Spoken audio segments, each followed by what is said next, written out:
Hello, viewers. Today, I'm going to read Chapter 5 of Claymore, Darkness in Paradise. Gish! Interesting noise for a door. Anyhow, let me begin. Welcome! We're the sheepest in around. Need a room? Yeah. I guess I'll be staying here for a while. A room for one, then? Well, no. There are two of us. My brother and I are traveling together. We look forward to staying here. Sure. A double room, then? I guess it must be difficult, traveling on your own. It's not. We are on the living, selling antiques that our late father left us. Antiques? Yes. Our father devoted his life to them.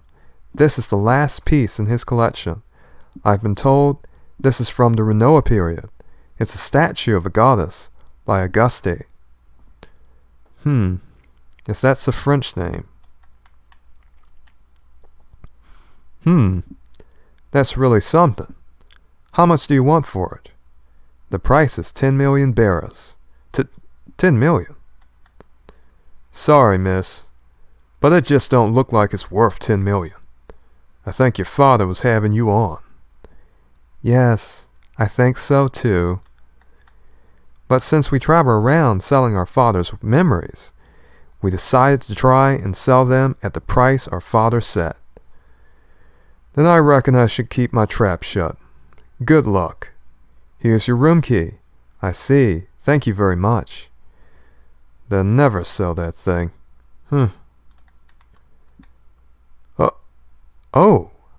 Hi. Who's she? What a beauty. She's a guest.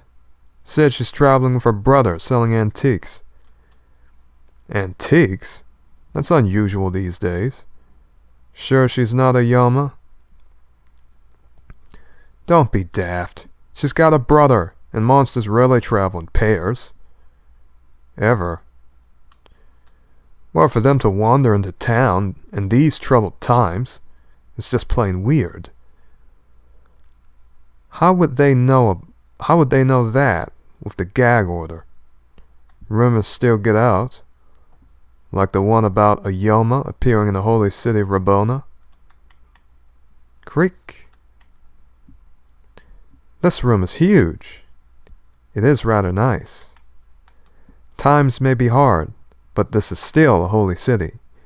They have standards to keep up. Okay. Phew. And, this is one of the few times Claire actually changes outfits in the whole manga, so I really like this one. Okay.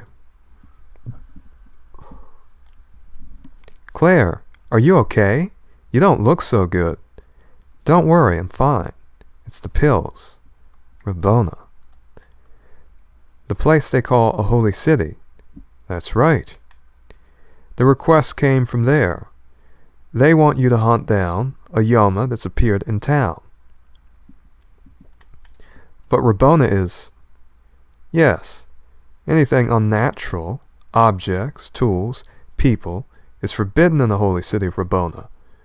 Of course, that includes us Claymores. Interesting that he said us Claymores. It makes one wonder if they're actually human.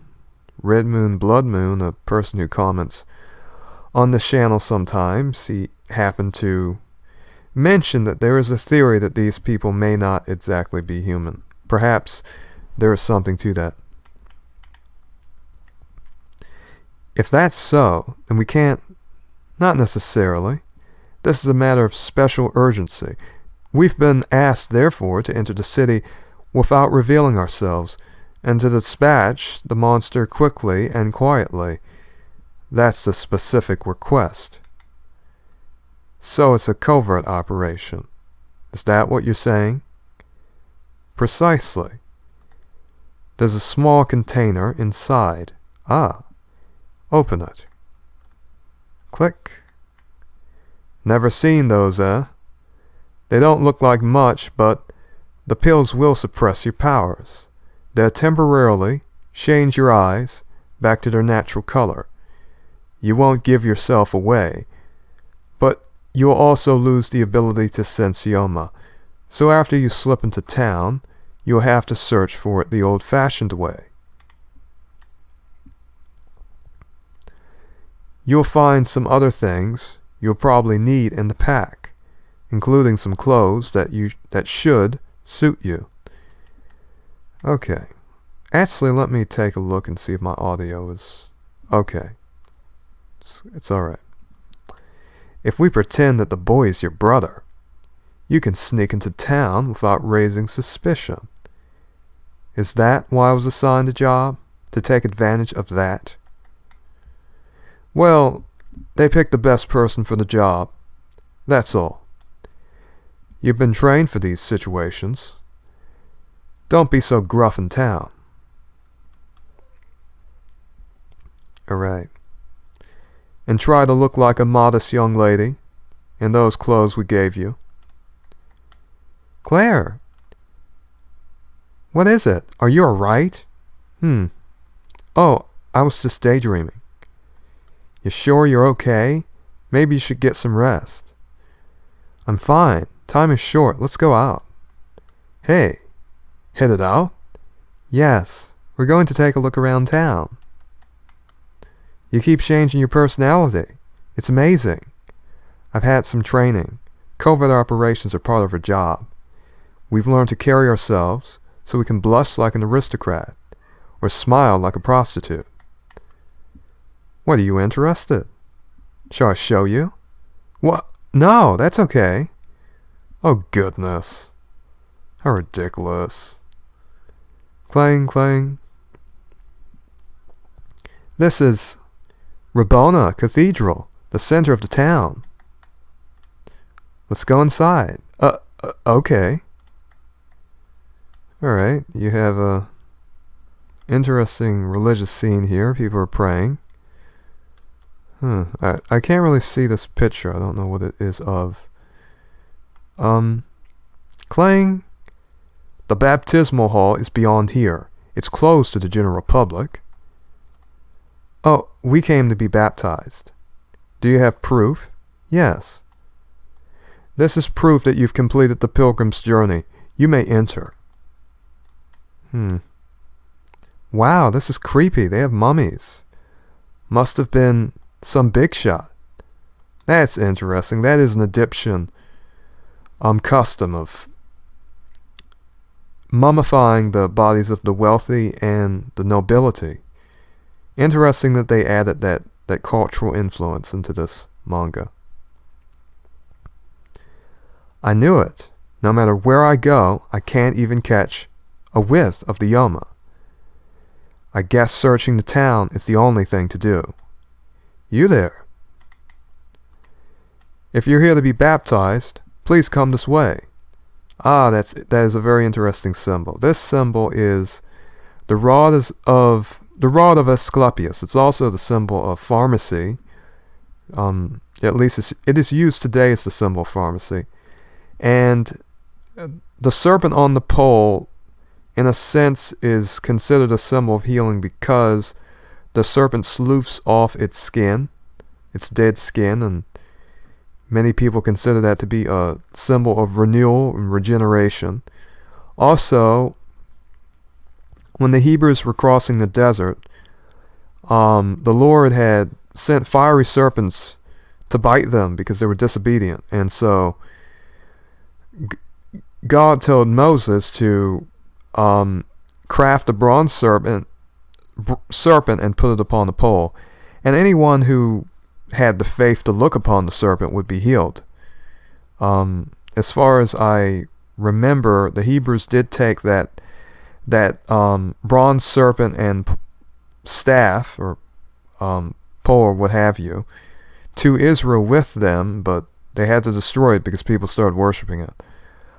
So yes, this is a symbol that is, it has a lot of meanings, but if it's one serpent, it represents healing. If it's two serpents intertwined, that is what you call a caduceus, and that sort of represents Mercury or Hermes.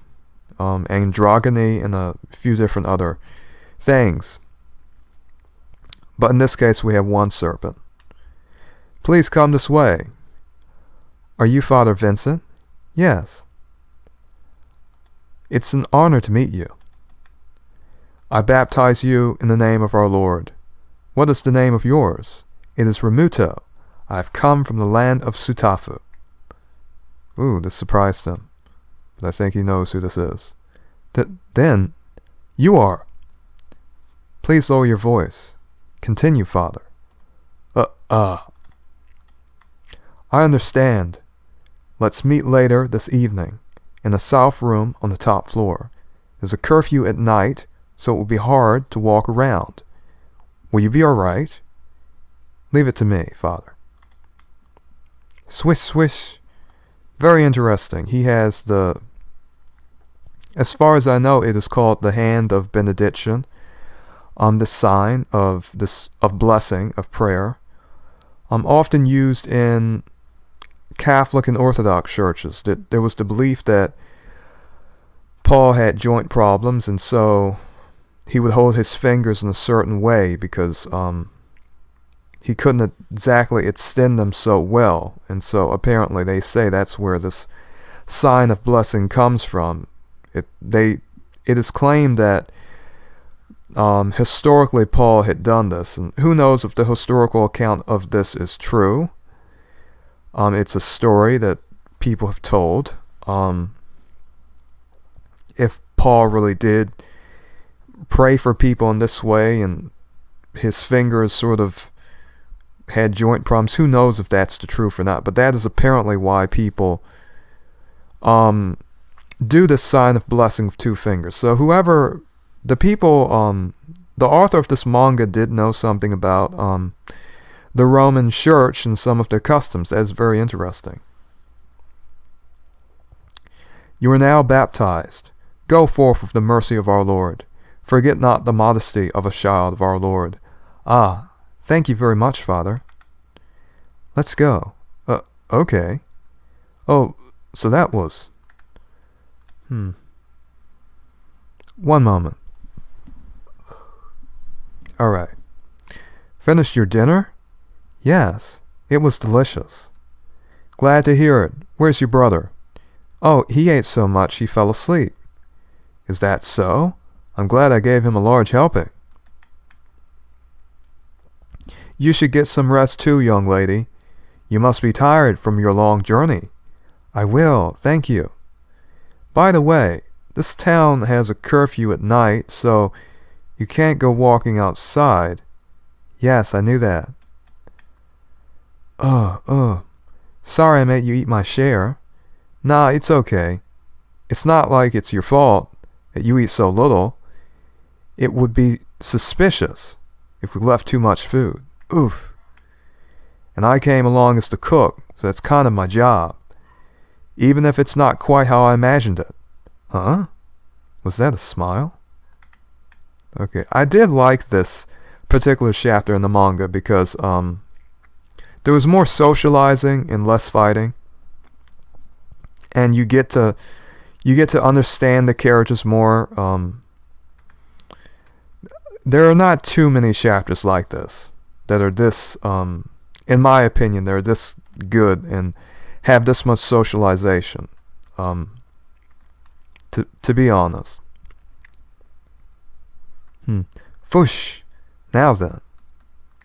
I'm going out. Close the doors and windows after I leave. If anyone comes to the door, pretend you're asleep. Okay. Good. I'm off. Claire, wait. Be careful. Okay? I'll be fine. Don't worry. Bam, bam, bam. Okay. She's so fast that he cannot even see her. Jumping on the rooftops. Right. The watch around the cathedral is tight. I should avoid going down there. In that case, whoosh. Interesting. I did like that in this particular chapter, she used a grappling hook and some equipment, and that she had to really use her mind and that the problems that faced her in this particular chapter were problems that she couldn't solve with just a big sword, which is another reason I think this chapter was so good, because she had to really think about how she was going to maneuver and sort of get around these people, and she couldn't just use her big sword. She couldn't use her Yoma, her Yoki power. She had to really think about how she was going to go about doing things, and there are not too many chapters in this manga like this, unfortunately. What is it? Oh, nothing. The south room on the top floor. Okay, he's awaiting her. She jumps to the window. I received orders from Chief Ramuto that were sent by the organization in Sutafu. The original request was sent from here in Rabona. Isn't that correct? Oh, he's jolted. Yes, that is correct. I was the one who wrote the request. Tell me more.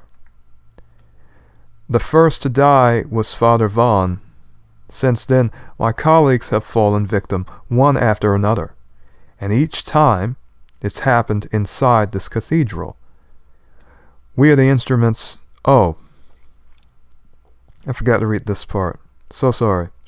In no way can this be made public. We're the instruments of our Lord. If it gets out that we're being picked off by a filthy monster, the people will lose faith. Yama treat all equally. Huh?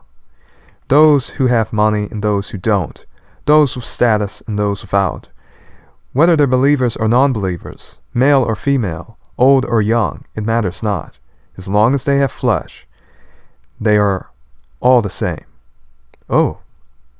Now, later on in this manga we will see exactly how great a driving force flesh is to Yoma and their bigger counterparts that we will get to see.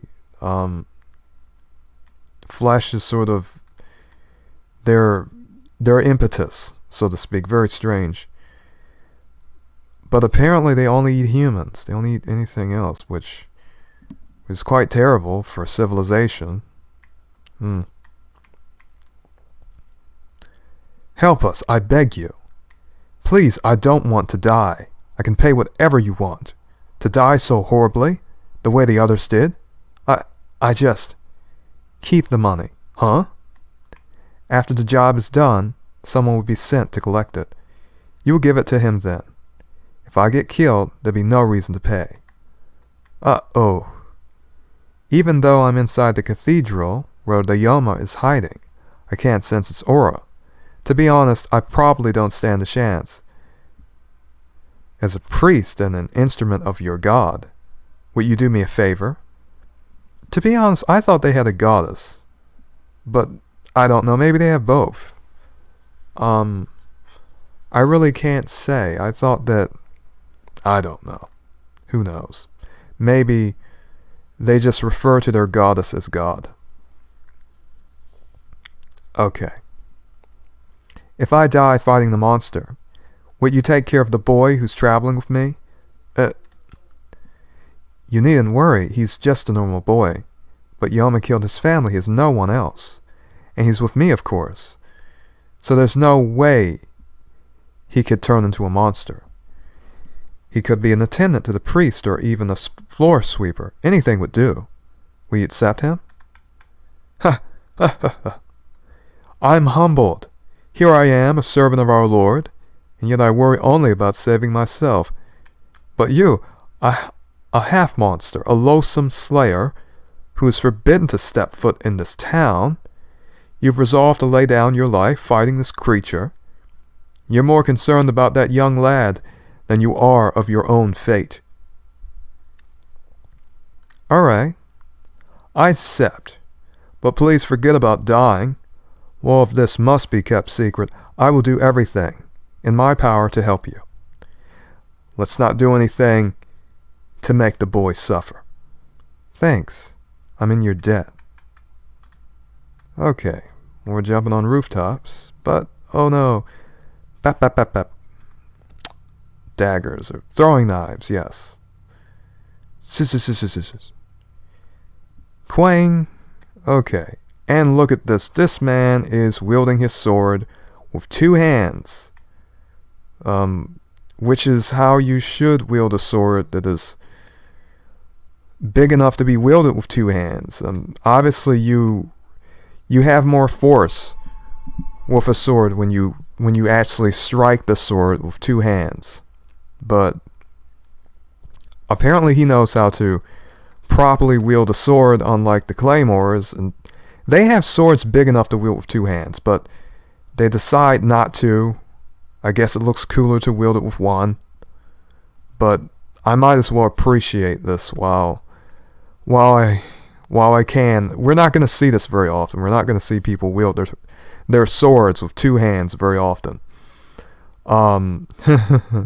As a person who's played Dark Souls, games like that where you get a damage boost if you wield your sword with two hands, it makes sense because you will be applying more force, you'll have more control if you wield your sword with two hands. But Claymores don't need to do that, so that's that's kind of funny in a way.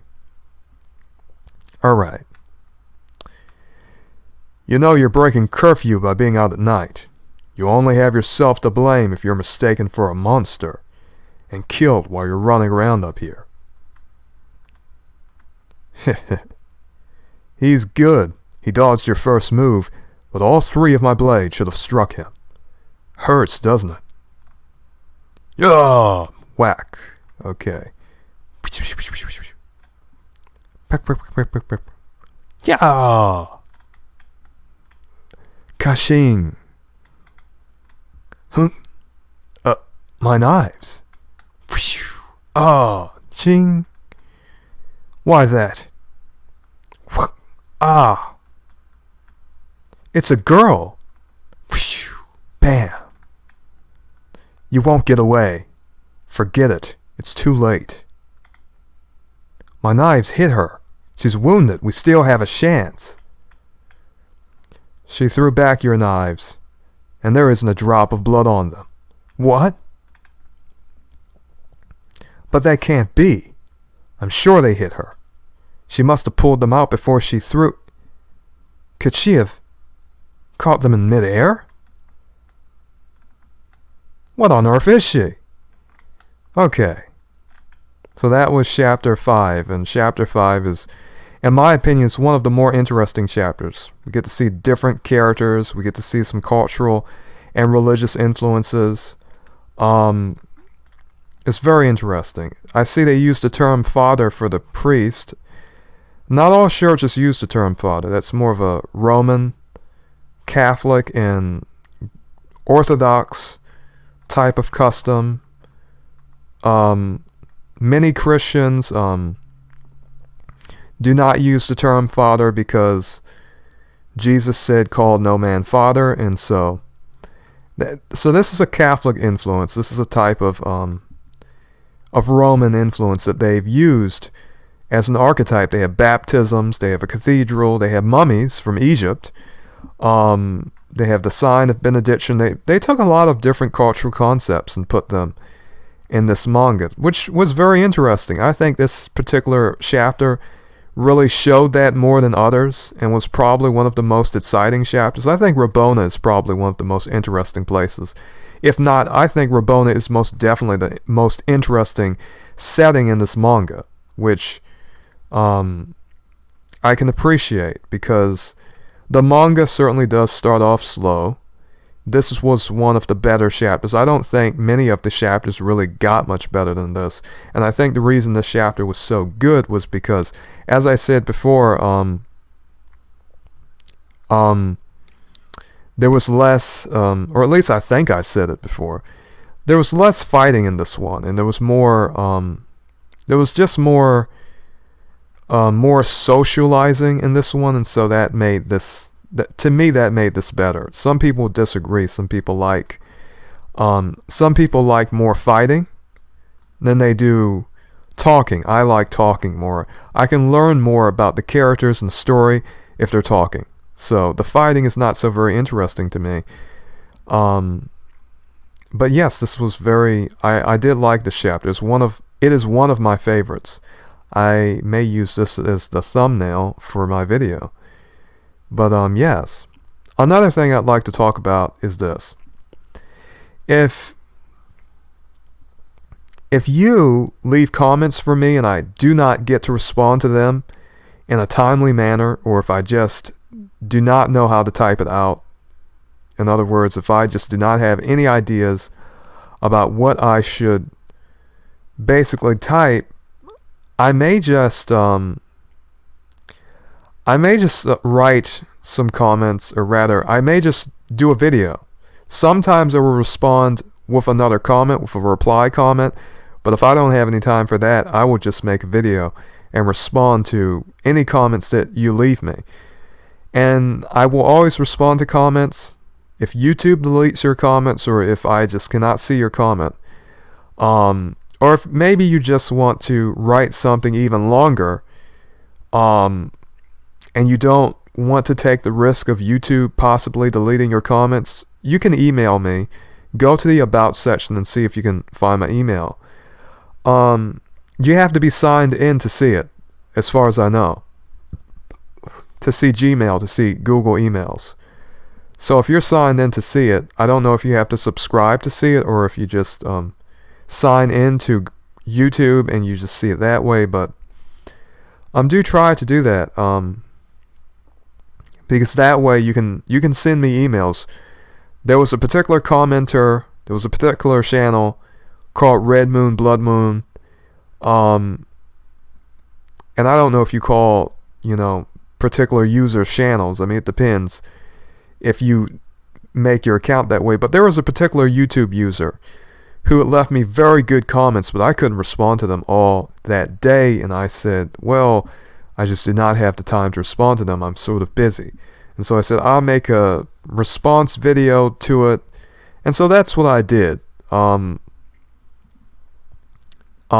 Basically, here in this video I talked about every single comment, whether you agree or not, whether you like my response or not, I will always respond. And it may very well be, I may respond, maybe you won't like what I try to be non-biased. I mean, there's certain things that I like. It's just like I've often, as I've been this is not only a manga reading, it's also commentary. So some people may not like my commentary. They may say, hey, why do you keep talking about the armor? I mean, I have to express my opinion. It's commentary. I mean, it's not just manga reading, it's commentary. But I was surprised how many people actually sort of wanted manga reading, to be honest, because I thought there has to be plenty of people on YouTube reading manga, narrating manga, but apparently there isn't. I was surprised. There was someone reading Berserk, but I mean, I think he stopped. But he was going to have a whole project where he was going to read the whole manga of Berserk. It's sad that he didn't finish, and he wanted to bring in voice actors and other people. But he just could not do it. There's a lot of interesting mangas that could be read, and I guess I've decided to take to basically take an opportunity to narrate. I don't think it's that good, but if people enjoy it, then I mean, personally, another reasons I do this is because it just so happens that when I read manga, I don't particularly enjoy reading it by myself, because I basically speed through it when I read manga. But in this way, I can sort of take my time and read it out loud, and I can see what other people think and see other people's opinion about the manga, which I like to do. I like to really have a comment section where people can say, hey, this is, or maybe you yourself will make videos about it and I can see what you think. But nonetheless, this is probably my preferred way to read manga now, just to make a video about it. So anyhow, people, please feel free to comment. Express your opinions. As long as you don't post anything extremely disrespectful, your comment should always be there. And if you comment, I basically give you a heart. I read it. I will respond to it, either in typed form or video form. Alright? Anyhow, may the Lord bless ye, and may ye be blessed. Alright.